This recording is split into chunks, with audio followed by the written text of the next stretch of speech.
만나 뵙게 해서 반갑습니다. 예.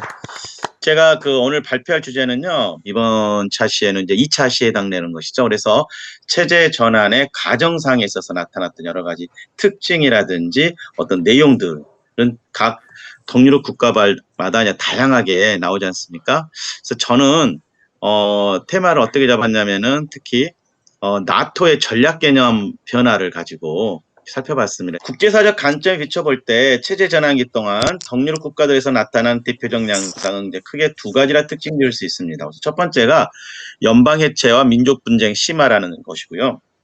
두 번째는 동유럽 국가들의 유럽 연합 및 유로존 가입 노력이라 할 수 있습니다. 말씀드렸던 바와 같이 유고 연방은 첫 번째 양상의 대표 사례 국가고요. 1990년대 동유럽 각국에서 다양한 방식으로 체제 전환이 이제 전개되던 상황 속에서 유고 연방 공화국들은 이제 계속된 연방 해체 그리고 민족 간 갈등, 내전으로 이제 고통을 겪어야 했습니다. 그 유고 연방은 이제 지정학적 이유와 지전략적인 요충지가 매우 중요한 지역인데 이러한 이유로 인해서 종교와 문화적 갈등이 빈번한 곳이기도 했었습니다. 지금 90년대 유고 지역의 전쟁들 같은 경우는 나토의 개입 속에 나토의 최초 역외 활동 그리고 나토의 방어 전략에서 공격 전략 개념으로의 전환 이런 것들의 매개체로 활용되게 됩니다.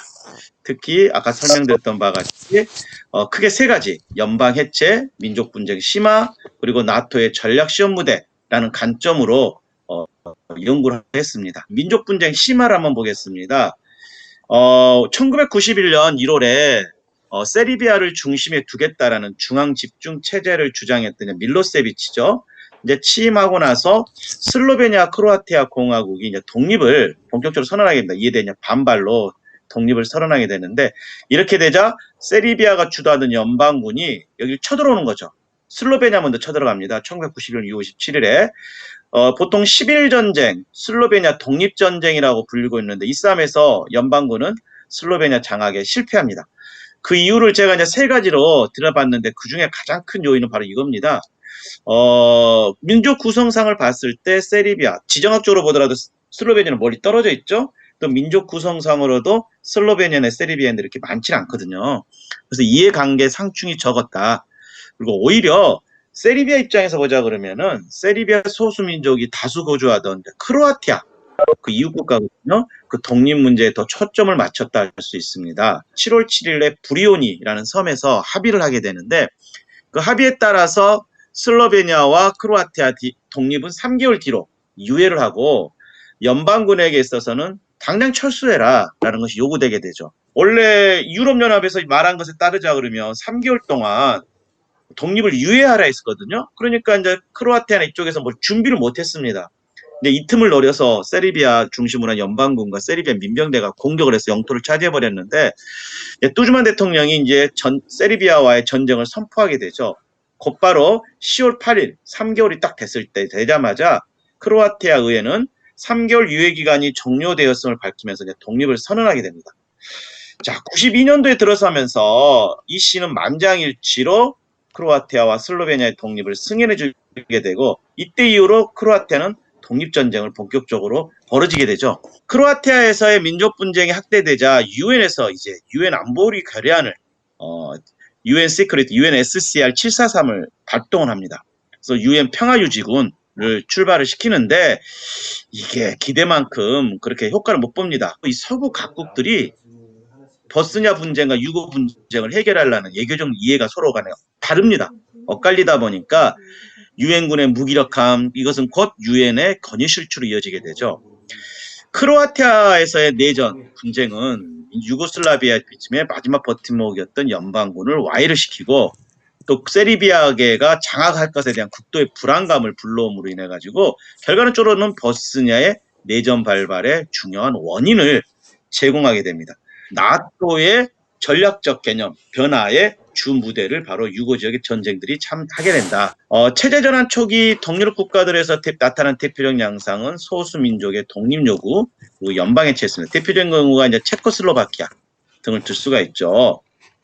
자, 유고 연방은요 티토이즘에 비추를 두고 있었습니다. 특히 티토는요 버스냐에 대해서의 평화가 곧 유고 연방의 전체 평화로 이어지겠다고 해서 굉장히 강조를 했어요. 왜냐하면 워낙 종교 문화적으로 복잡한 지역이기 때문에 유고 지역의 민족들이 평화롭게 공존할 수 있는 대표 모델이다. 여기만 잘 버티면 된다라고 했는데 이 버스냐가 그의 사망이 1980년 5월 있고 나서 바로 얼마 안 있다가 내전이 발발하게 되는 것이죠. 또 하나 더불어서 버스냐 내전은 나토에게 있어서 최초 역외 활동을 제공해 주게 되는데 실제 그 버스냐 내전 당시에 동유럽 민족들도 이제 큰 변화가 일어나게 돼요. 대표적인 경우가 같이 말씀드렸던 벨벳 결별, 벨벳 디보스라 불려지는 체코슬로바키아 연방의 해체의 배경이 되기도 했었고요. 유엔의 무기력함을 통해서 유엔에 대한 국제사회의 신뢰 상실을 또 가져왔고, ECEU가 유럽에서 뭔가 역할을 할 줄 알았더니 실제한 역할이 거의 없었습니다. 역할이 굉장히 구제했다라는 거.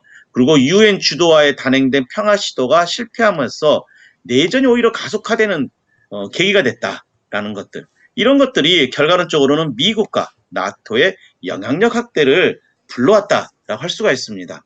하지만 결국 버스냐 분쟁은 오히려 더 확대됐고 별다른 평화안들이 실효성을 지니지 못한 채 내전을 격화시키는 것으로 또 대규모 인종학살을 방지하지 못했다는 것으로 밝혀지게 됩니다.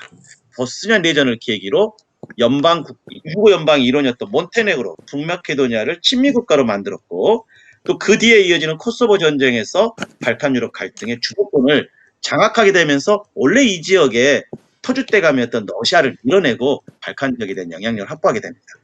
아이러니하게도 코소보에서 다시 한번 분쟁이 일어나게 됩니다. 코소보 의회를 곧바로 해산시켜버리고 헌법을 전부 다 폐지시켜버립니다. 그 결과 알바니아 국회의원들이 이제 10월 19일 날 독립을 선언하게 되죠. 또한 대통령도 새로 뽑습니다. 독자적인 대통령을 뽑아버리죠. 루고바라는 이브라임 루고바. 이렇게 되자 국제사회가 그냥 본격적으로 코소보 문제에 대해서 좀 관심을 갖기 시작을 합니다. 1998년부터 민간인을 향한 대량 학살이 발생하게 됩니다.